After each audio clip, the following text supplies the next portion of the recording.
September 11th, 1297. A commoner with a spear, a professional army with war horses and steel. By every measure, numbers, weapons, training, experience, this should have been a slaughter. It was, just not the one anyone expected. To understand why this battle matters, you have to understand what Scotland was going through.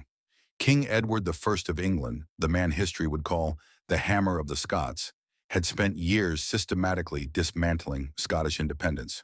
He forced the abdication of the Scottish king, marched his armies through the country unopposed, and installed his own men to govern and tax the population. Scotland was not just defeated, it was occupied, and the people were furious. Out of that fury came two men who would change everything. William Wallace was a commoner from the south of Scotland, not a noble, not a trained military commander, a rebel who had taken up arms against English rule and rallied others to do the same. Alongside him was Andrew Moray, a noble from the north who had organized his own uprising above the Firth of Forth. They were very different men from very different worlds, but they shared one goal: drive the English out. Together, they were formally known as the commanders of the Army of Scotland. On the English side stood John de Warenne, the 6th Earl of Surrey, Edward's appointed lieutenant in Scotland. And beside him was Hugh de Cressingham, the English treasurer of Scotland, a man so hated by the Scottish people that his very name had become a symbol of oppression. Cressingham was not a military man. He was a tax collector, but he was aggressive, overconfident, and eager to crush the rebellion quickly. That eagerness would cost thousands of lives. The English force that marched on Stirling was formidable by any standard, around 9,000 men in total. Roughly 2,000 of those were heavy cavalry, mounted knights in full armor, riding powerful war horses. These were the most feared weapons on any medieval battlefield. The remaining 7,000 were infantry, including Welsh conscripts who had been pressed into service from Edward's other conquered territories. This was a professional, well-supplied, battle-tested army representing the full military power of the English crown. The Scottish force was something else entirely. Between 5,300 and 6,300 men, most of them infantry spearmen, commoners, farmers, men who had picked up weapons because they had nothing left to lose. They had almost no cavalry, perhaps 300 horsemen at most. They were lightly armed and lightly armored, but they were fighting for their homes, their families, and their freedom. And they had two commanders who understood something the English did not. The ground itself could be a weapon. Stirling sat at a critical crossing point in central Scotland. The River Forth curved through the valley in a wide serpentine loop, and near the town there was only one practical way for an army to cross: a single narrow wooden bridge. Not a wide stone crossing built for armies. A slender wooden structure wide enough for just two horsemen riding side by side. That was the only way across. Wallace and Moray studied that bridge and understood its implications immediately. An army of 9,000 men trying to cross two at a time would take hours, and as they crossed, they would funnel into the marshy river loop on the Scottish bank, a low-lying boggy stretch of land with the river wrapping around three sides of it. Anyone trapped in that loop with an enemy charging from the hills above would have nowhere to run and nowhere to maneuver. The Scots took position on Abbey Craig, a prominent hill overlooking the entire scene. From that high ground they could see the bridge, the loop, and every English soldier who crossed. They had the perfect defensive position and the perfect trap. All they had to do was wait for the right moment. The English commanders knew the Scots were watching from the hill. They sent two Dominican friars across the bridge to offer terms. Surrender now, and there would be mercy. Wallace's answer came back clear and immediate. Tell your commander that we are not here to make peace, but to do battle, to defend ourselves, and to liberate our kingdom. The friars walked back across the bridge with nothing to show for it.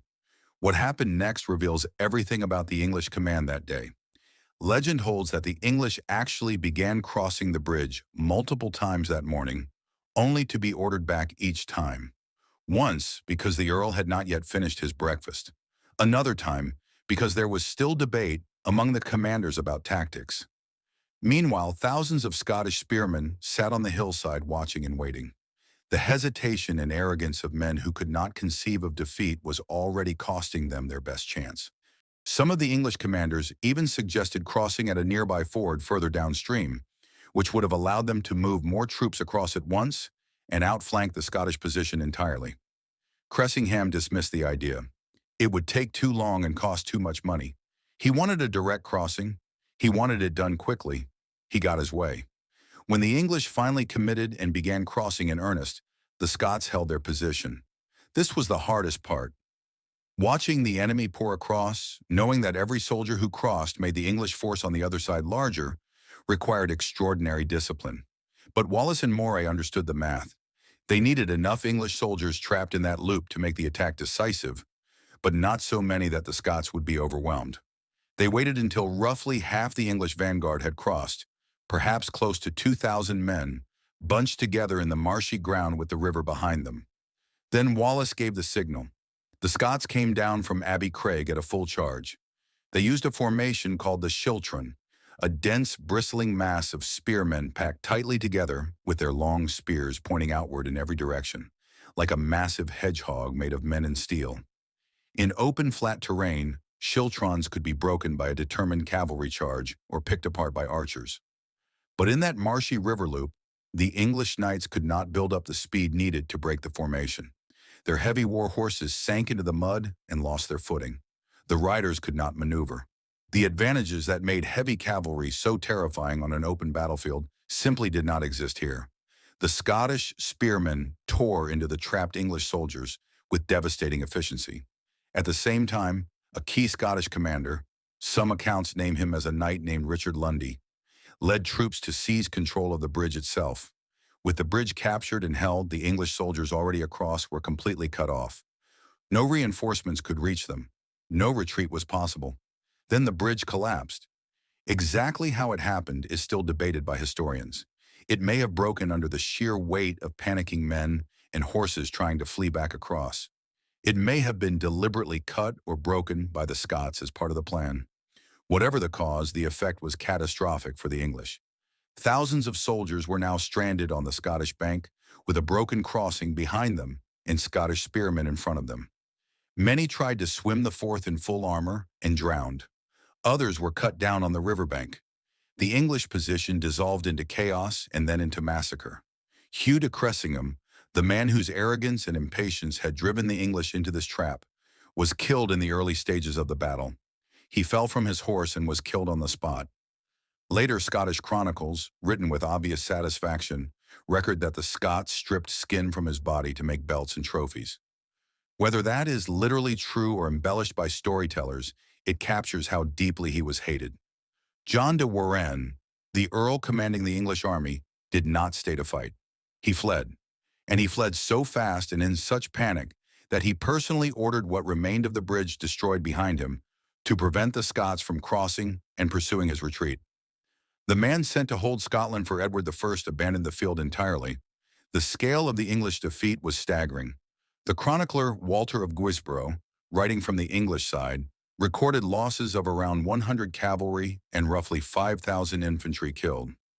Out of a total force of around 9,000, that means more than half the English army was destroyed in a single afternoon. Scottish losses were comparatively small. The trap had worked almost perfectly. But victory came with a painful price. Andrew Moray, the co-commander who had helped design and execute this extraordinary tactical plan, had been seriously wounded during the battle. He lingered for weeks but never recovered. He died before November of 1297, just weeks after the battle that made his name. He was likely in his mid-20s. William Wallace survived and was knighted in the aftermath of the victory, an almost unheard of honor for a man of his common birth.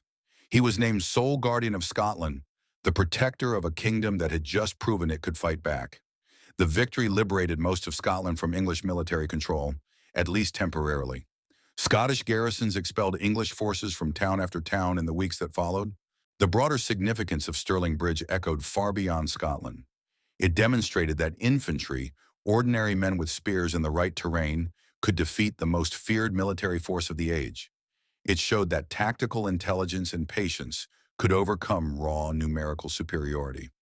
It became a foundational moment of the First Scottish War of Independence, inspiring resistance and boosting morale across the country for years to come. Edward I was furious. He returned to Scotland the following year personally and met Wallace at the Battle of Falkirk in 1298. There, English longbowmen shattered the Scottish schiltrons from a distance, and Wallace was defeated.